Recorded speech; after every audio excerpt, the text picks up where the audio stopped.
Emotional problems are the irrational, meaning they cannot be responded with, and is and this brings us to even worse news. Emotional problem can only have a emotional solution. It's all up to the feeling brain. And if you have seen how much people's feelings brain drive, that's a pretty fucking scary. That's a pretty fucking scary. Meanwhile, while all this is going on, the thinking brain is sitting in the passenger seat, imagining itself to be totally in control of the situation. If the feeling brain is our driver, then the thinking brain is the navigator. It has sack of maps to reality that it has drawn and accumulated throughout the life. It know how to double back and find alternate route to the same destination. It know where to bat on or and where to find a shortcut. It correctly seen it see itself as an intelligent, rational brain, and it believes that it somehow privileges it to be a control of the consciousness car.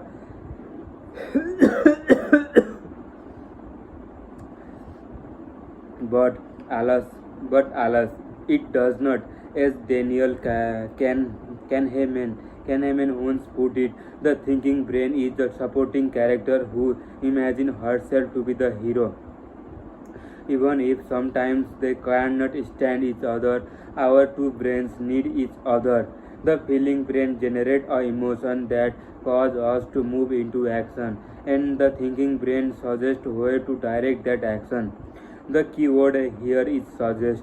While the thinking brain is not able to control the feeling brain, it is able to influence it, sometimes to be great deal. The thinking brain can convince the feeling brain to pursue a new road to the better future, to pull a U-turn when it has made a mistake, or to consider new route or the territories once ignored.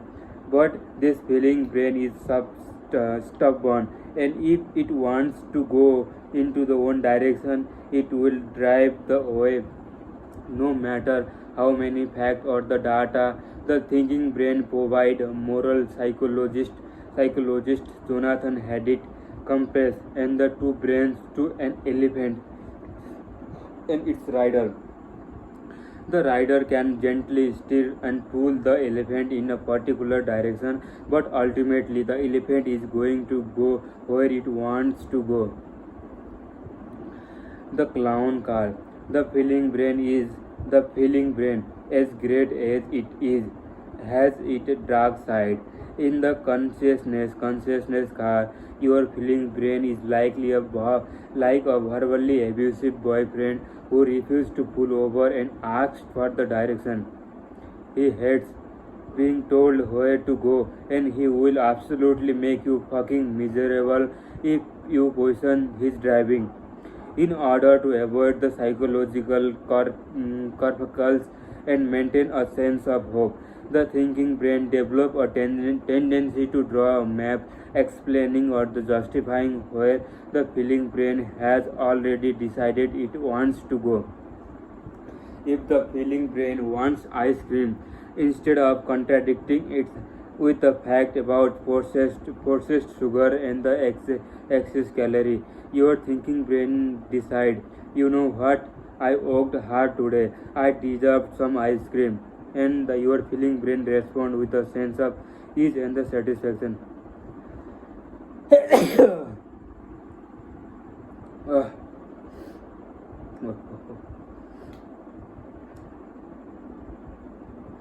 if your feeling brain decide that your partner is an asshole and you have done nothing wrong, your thinking brain is immediate reaction will be to recall instances when you in fact were beacon of patience and humility while your partner was secretly conspiring to ruin your life. In this way, the two brains develop a really unhealthy relationship that might resemble your mom and dad on a road trip when you were a kid.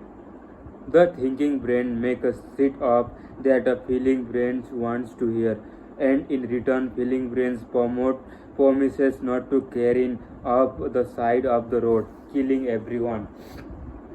Killing everyone. It is incredibly easy to let your thinking brain fall into the trap of merely drawing a map of feeling brains wants to follow.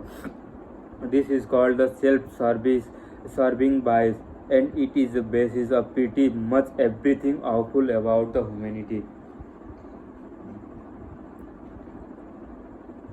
Usually, usually the self-serving bias simply make you prejudiced and a little bit of self-centered. You assume that what feels right is right. You make a snap judgment about people, places, group, and idea. Many of the which are unfair or even a little bit bigoted. But in its extreme form, the self-serving bias can become outright delusion, causing you to believe in reality that is not there. Smog, smogging, smogging, smogging memories and exaggerating the fact, all in the service of the feeling brain's never-ending craving. If the thinking brain is weak and or the uneducated, or if the feeling brain is riled up, the thinking brain will succumb to the feeling brain's fairy whims and dangerous driving. It will lose our ability to think for itself or the contradict the feeling brain's conclusion. This effectively turns your consciousness car into a clown car with a big, springy red wheel and circus music playing over the loudspeaker where you go. Your consciousness car becomes clown car when your thinking brain has completely capitulated to your feeling brain. When your life's pursuits are determined purely by the self gratification, when truth wraps into the cartoon of self-serving assumption, when all the benefit and principles are lost into the sea of nihilism, the clown car invariably drives toward the addiction, narcissism, and the compulsion. People whose mind are clown car are easily manipulated by the whatever person or a group makes them feel good constantly.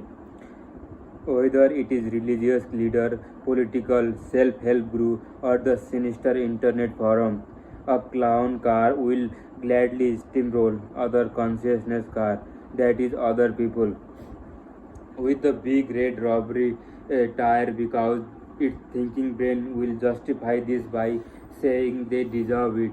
They were evil, inferior to, or the part of some made up problem. Some clown car merely drive toward the fun. They are all about drinking and fucking and partying. Other drive toward power.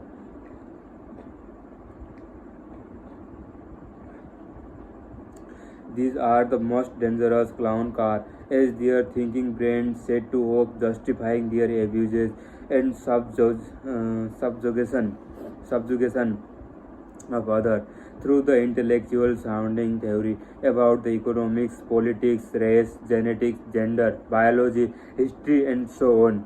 A clown car will sometimes pursue hate because hate brings its own or static function, static function and the self assurance. Such a mind is prone to the self-righteous anger, as having as having an external target reassure it of its own moral superiority. Inevitably, it drives toward the destruction of others because it is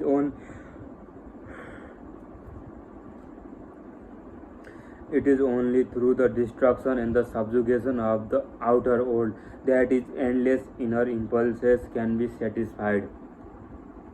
It's hard to pull someone out of the clown car once they are in it. In the clown car, the thinking brain has been pulled and absolutely abused by the feeling brain for the so long that it developed a sort of Stockholm syndrome.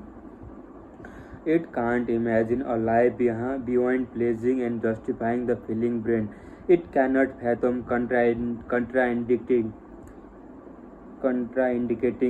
the feeling brain or challenging it on where it going. And reset you for suggesting that